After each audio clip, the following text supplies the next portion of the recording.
I've had a few people ask me about the recent skill-based MMR testing period, so I wanted to make a quick video discussing that. However, before we do that, we should probably discuss what skill-based matchmaking is. What is a skill-based MMR? A skill-based MMR is a matchmaking rank that is determined by a hidden calculation of your skill, also known as an ELO. As of right now, DBD does have a matchmaking rank, but it's the one based on 1 to 20 through the coloured system, 4, 8, 1, 2, 7, blah blah blah. But in an attempt to, I guess, make the game healthier or more competitive or balanced, I don't know what they're trying to do, Behaviour are implementing or trying to implement a hidden rank based on your skill with specific killers. That's the important part, it's killer specific. Already this solves a problem. If you get to rank 1 with Leatherface, who's a fairly chill killer, then you want to try Nurse, who's a more difficult killer to learn. If the matchmaking is doing its job, then you would get smashed by teams at rank 1. Obviously it doesn't really work like that because matchmaking's never worked, doesn't work, probably still won't work when this comes out, but the idea is, now if you get to rank 1 with Leatherface, if you put 100 hours into Leatherface and then want to try Nurse, you'll be all good to try because you'll be getting new survivors. As you get better with Nurse, you'll get better opponents, and that's how it should work. It's that simple, literally. It's also not new. Many games have skill-based matchmaking. CSGO, Siege, Valorant, some battle royales even have skill-based matchmaking ranks. Whatever you want to call it. The only thing you have to differentiate is that currently we have MMR, matchmaking rank. DBD wants to put in skill-based matchmaking rank. So as opposed to just pips, it's based on your skill. No one knows what that means yet. As I said, this isn't new.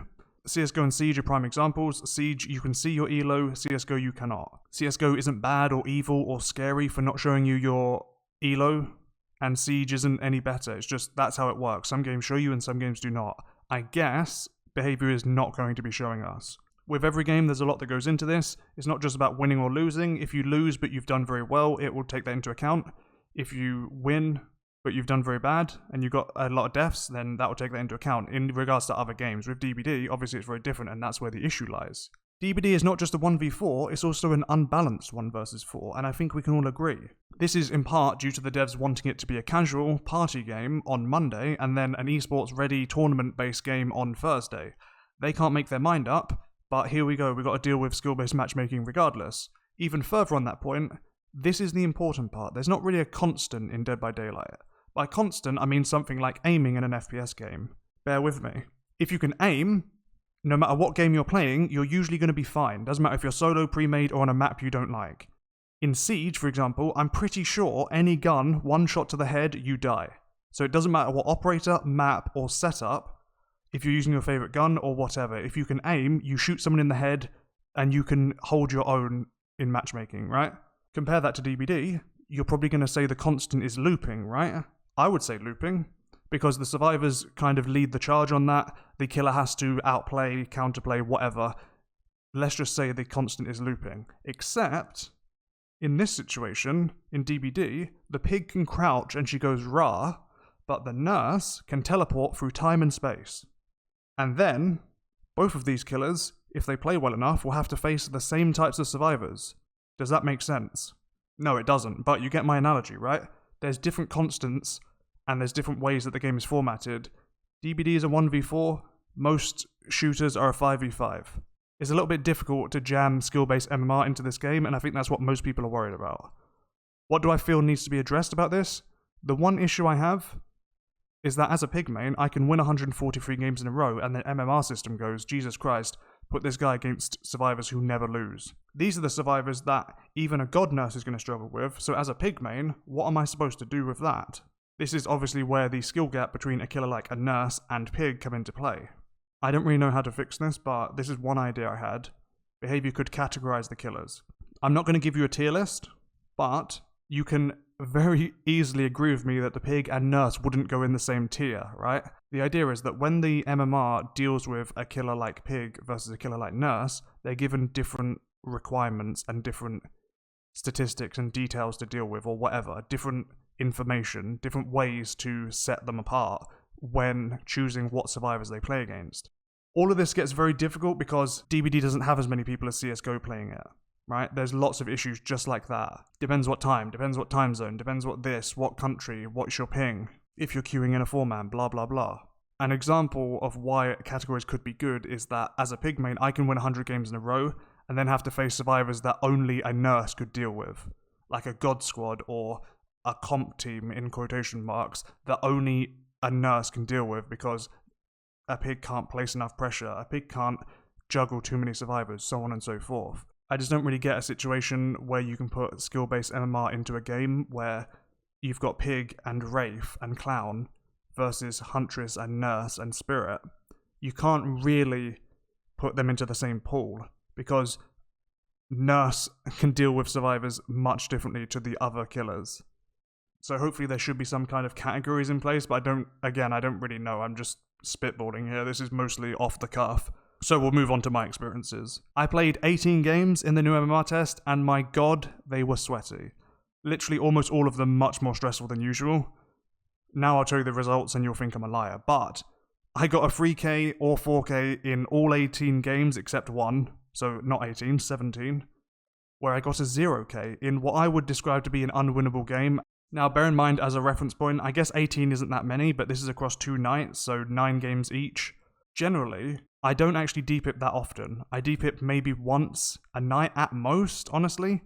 Some nights I don't even depip. We'll play for 4 hours and I don't depip as pig. I also hold the world record for the world's longest win streak on pig at 143, so I can only imagine this has significantly affected my MMR and how sweaty my games would have been. I could feel the games were sweaty simply because the gens were going so quick, and by that, a point of reference would be I would often lose 1 if not 2 gens before Corruptors ended, and survivors seemed much less scared. In general, survivors felt a little bit more confident. They weren't as scared of the pig as maybe they should have been. For example, since I'm a weaker killer, they would have a trap on, and then the trap would activate, and they'd quickly finish a gen in my face, and then end up getting their head popped, and it was like, you know, these survivors don't fucking care. Not that they're willing to die, obviously they were, but they're more so not scared of the pig. That was basically all it came down to. They were on gens no matter where I was. If I was in a chase, they were on gens next to me. If they were injured, they were on gens because they have Dead Hard, they have Unbreakable. Mostly survivors were more confident, and they were more conscious that they needed to be on gens. Whereas usually my games would feature like one lame duck, someone who was just off wandering around doing totems or chests, and more cautious survivors. Whereas in the test period, as soon as I hit someone, people would be on gens, right? As a side note, I found Huntress and Nurse, killers I play 3rd and 4th most, to be similarly sweaty, while Demo, Hag and Oni were chill. Leatherface, my second most played killer, who is usually the chill boy, was just as painful as Pig. Even with all my meta stuff, I would try and play chill and I would just get absolutely punished for it. So I had to play a little bit more sweaty with him, and it's supposed to be late night chill with Bubba Sawyer, but we didn't really get that. Queue times were a big one. The biggest impact was queue times. I don't know if it's because people weren't playing as much, but on the second night specifically, it was much, much worse. I haven't played Survivor on stream in like 2 months, and I switched over to Survivor and the queues were instant. Even on Leatherface, who's my second main, as opposed to Pig, who I play 4 hours a day, who you would expect the queues to be very long in this situation, even Leatherface, the queues were so slow. So I assume maybe less people were playing. Regardless, in the second half of my stream, so 2 hours in, usually around midnight, it was getting very slow. You might say, oh, well, it's just because it's midnight. Any other time, the queues are instant, it just doesn't really matter. But queue times, ooh, baby. If the queue times are like that when matchmaking comes out, or whatever this is called comes out, we're going to be playing more Survivor. Probably not, just being hyperbolic. But it brings me on to a point where I'm kind of hoping that they tweak it a little bit, so after 1 minute of waiting, we bring down the skill-based MMR criteria. We bring down the ping by 50 or 25. We bring down whatever, you know. If it's looking for 100 elo, bring it down to 90 after a minute. After 2 minutes, bring it down to 85.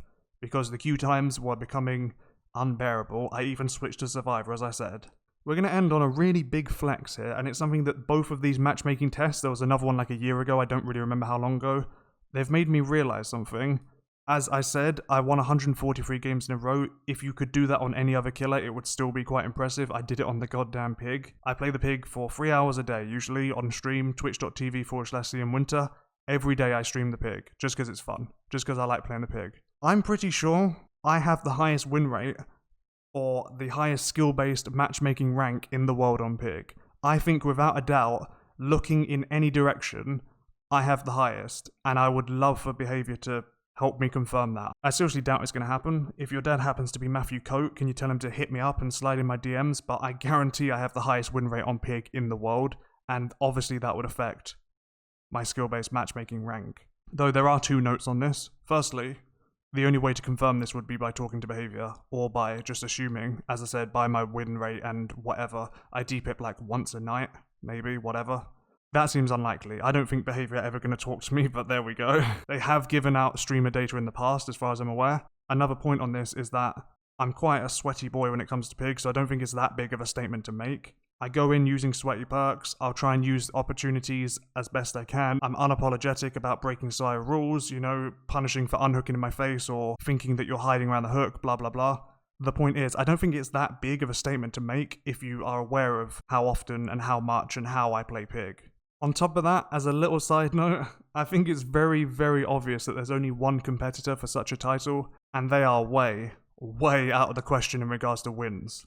So, before anyone tells me, oh, well, this guy plays a lot of Pig, let me tell you, if you're running Monitor and Whispers, the only stat you're really competing for on Pig is playtime or the most depips in a row. So I would like to know if I've got this title in the bag. I'm going to assume I do. Regardless, that was just a little flex at the end, based on my inkling, suspicion, and assumption of my win rate and how I felt the MMR was treating me as a Pig main.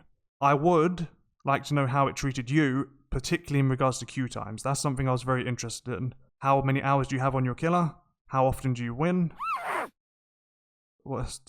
I'm recording this with Streamlabs, I guess someone just followed me.